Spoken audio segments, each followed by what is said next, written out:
Hi everyone, my name is Diana. Welcome back to my sewing room, and I'm here with Jacob the cameraman. He's helping me out as always, and I'm going to talk to you today about a tool called the Square Squared. It's a Studio 180 tool, and there are two sizes to this ruler.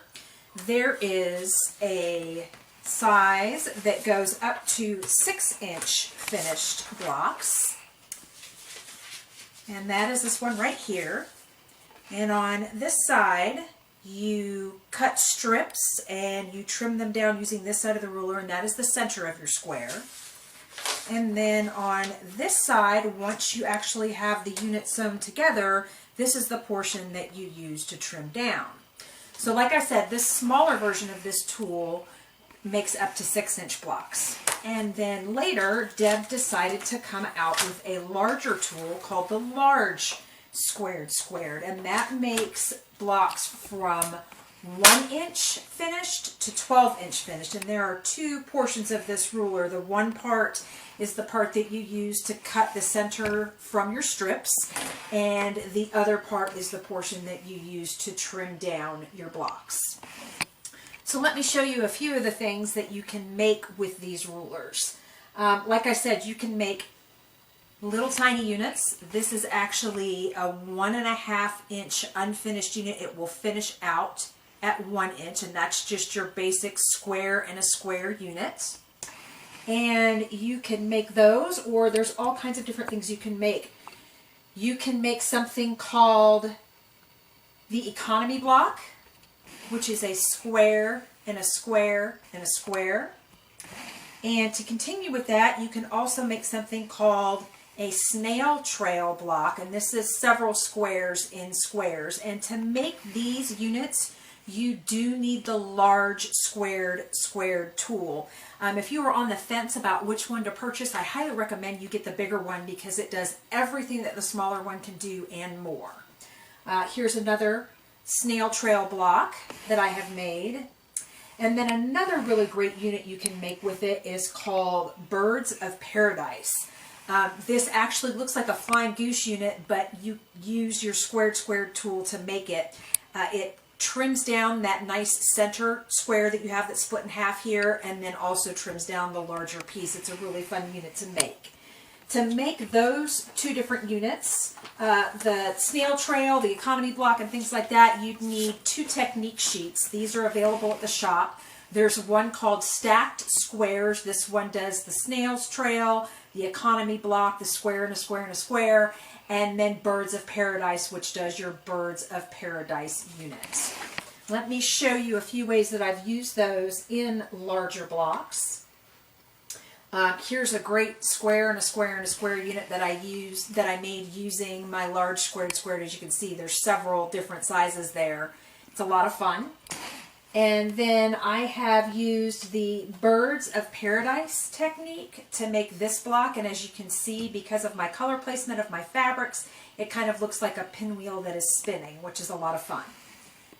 And one of the other things that's great about this particular tool is that you can use the part that you use to trim down your center square here, you can use it to fussy cut from your fabrics. It's really great because on the larger piece here, on this larger piece, there are dotted lines that show you where your seam line is going to be, and then there's also a common diagonal that goes down the center here that shows you where the center of your block is going to be.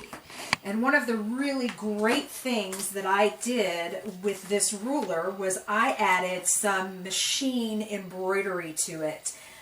This is a Lori Kent design. Our very own Lori, who owns our shop, has been designing some fantastic embroidery motifs that Costa has been digitizing for us. And this is the first one that she has up for sale. It is on the website. If you go to the main page, look for a tab that says Lori Kent Designs, and you will see under there Mama's Little Llama, and I used that to make this block here, which I just think is absolutely adorable. Costa and I are also in the process of working out a class that's going to teach you how to do the embroidery in the square and a square block, and also how to quilt these blocks. So look for that once we're able to reopen to the public. One other thing that I wanted to show you was I had posted this last week on our Wish stay-at-home projects. This is one of the blockbusters from Deb Tucker. This is the partial seam video that I posted that she had put out last week. So as you can see here, I've got my square and a square unit here, but then I used my split Rex ruler from Deb Tucker to make these outside pieces here. So this was a lot of fun. If you're interested in learning how to do partial seams, this is a great block to do it with. If you go onto our Wish stay-at-home projects page, the video is posted there. So let me get some of this stuff off my table and we'll get started, and I'll show you how to use the ruler. One other thing I wanted to mention before we get started on how to make this unit is a tool called Invisigrip. This is a cling that you can put onto the back of your ruler. Specifically, I love them for my Deb Tucker rulers. I will pull a little bit off of one of my larger pieces here. It might be a little bit difficult to see on camera, but as you can see, it's just a cling piece, and it keeps my ruler from slipping when I'm going to cut things. One of the reasons Deb uses this particular material is because on some of the things that she has you do with her rulers, she does have you write on the back of them with a Sharpie, and this allows you to remove that cling and to put a fresh piece on if you don't want those markings for other units that you might be making. So let's go ahead and get started with how to make these units.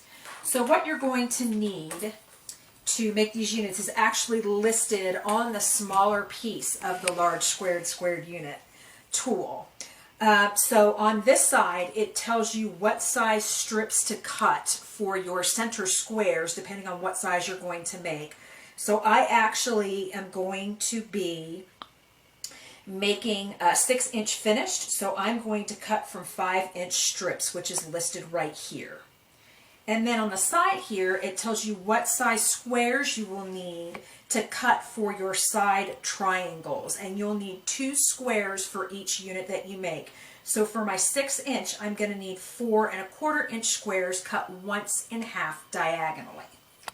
So what I'm going to do is I'm going to start with my 5-inch strip of fabric, and as you can see, I've got a piece here that I would be able to fussy cut this with if I wanted to, using this side of the ruler. So what I'm going to do is I'm going to line up my center for 6-inch finished blocks portion here on the outside of my fabric, and I'm going to trim that down. Now you might say, well, why can't I just trim it to the precise size without having to go through the mess of strips and all of that? Well, Deb explained all this to us during our training, and quite honestly, I didn't understand it, but it has something to do with the math, and this is some very odd size. It's not like a 3.5-inch square. It's something very odd, and so there's a lot of math that goes into what size this square is going to be, and she's already done all that math for you and put it on the ruler, so all you have to do is cut from strips.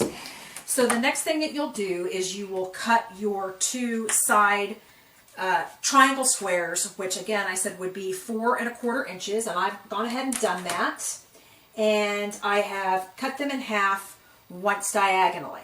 And then what I'm going to do is I am going to line them up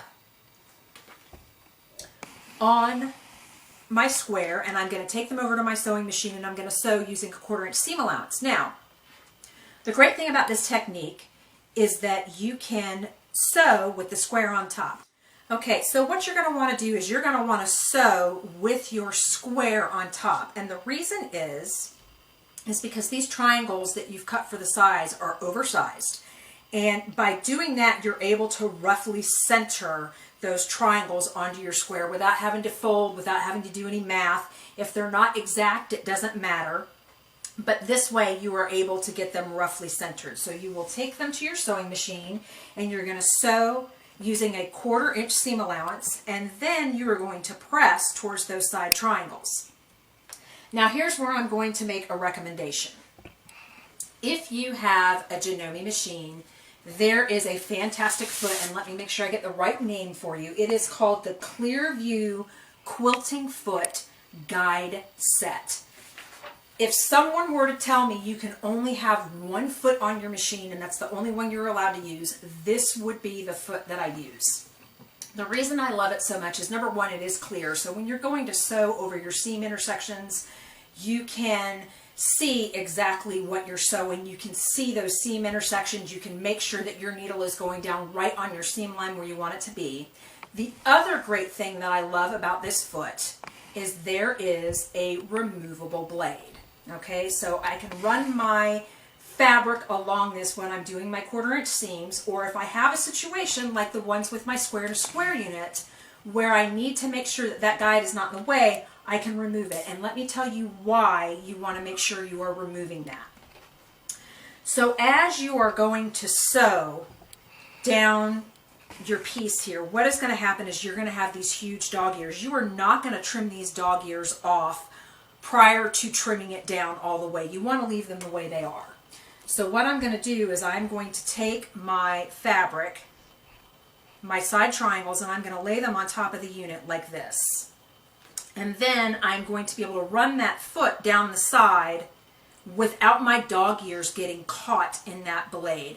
There are a lot of techniques where this would be really useful, but again, like I said, this is the one foot that if someone told me it would be the only one I could have, this would be it. So you're going to go ahead and you are going to sew those second side triangles onto your square, and this is what you're going to end up with. And as you can see, this piece is really wonky. It looks very funky, and that is why we trim down to make it perfect. So now you are going to use the larger part of your squared tool to trim this down. And this might be a little bit difficult to see, but there are X's here that are going to line up with your seam lines that will allow you to make sure that you have your 1/4 inch. And then of course, as on all of her rulers, there are cutting guides as well to show you where to line up your cut pieces that you've just done. So I am going to lay my square and a square unit down, and I'm going to lay my tool right on top, and I'm going to line up my 6's with the X's on my seam lines here. Okay, and then I'm going to do just like I always do with all of my Studio 180 rulers. I'm going to trim, and again, the instructions show you how to do this left-handed as well. Okay, so I've got my pieces off. I'm going to rotate my unit 180 degrees, and I'm going to line up the pieces, the sides that I just cut with the lines on the ruler, along with those 6-inch hash marks on my seam lines, and I am going to trim those down. And there I have a perfectly finished 6-inch square and a square block. And when you turn it over, just like a lot of her other tools, you've got your perfect 1/4 inch seam allowance, so you're not going to lose your points when you sew them into a block. So the things that we talked about for this particular technique were the square and a square ruler, the squared ruler, and the large squared ruler. Again, if you're on the fence on which one to buy, I highly recommend that you purchase the large squared ruler. It's going to do sizes from 1 inches to 12 inches, and it's going to allow you to do those other techniques like the Birds of Paradise block and the Economy block and Snail Trail block. The other thing I talked about was Lori Kent Designs, that wonderful Mama's Little Llama design that I showed you earlier. We have some great things in the shop too that this would look fantastic on. We have purchased some onesies and some bibs from All About Blanks. This would look beautiful on those. Costa had talked a little bit about those in one of his videos, so check that out on our Facebook page. I have also talked about the Invisigrip that I put on the back of all of my Studio 180 tools.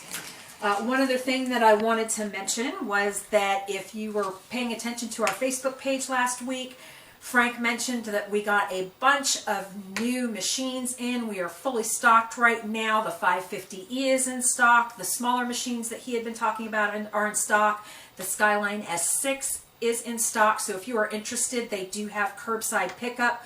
Call the shop to ask for pricing. We're not allowed to give them out on Facebook or over video. We're only allowed to talk about them in shop. So please make sure you call for pricing. I'm trying to convince my husband that we need to add a 550E to our repertoire. We have a 15,000, we have an S7, and my husband actually has a Janome long arm downstairs that he uses to quilt all my quilts. We are also going to be posting these videos for as long as we're still in quarantine. So I'll be doing videos on Monday and Thursday. Costa will also still be doing videos throughout the week. And once we're able, we'll be holding classes in shop. We can't wait to see all of you. Please come to our Wish Stay at Home Projects page. Post what you're working on. Post what you've gotten from the shop. And let's encourage each other to finish our projects. Thanks so much. Have a great day.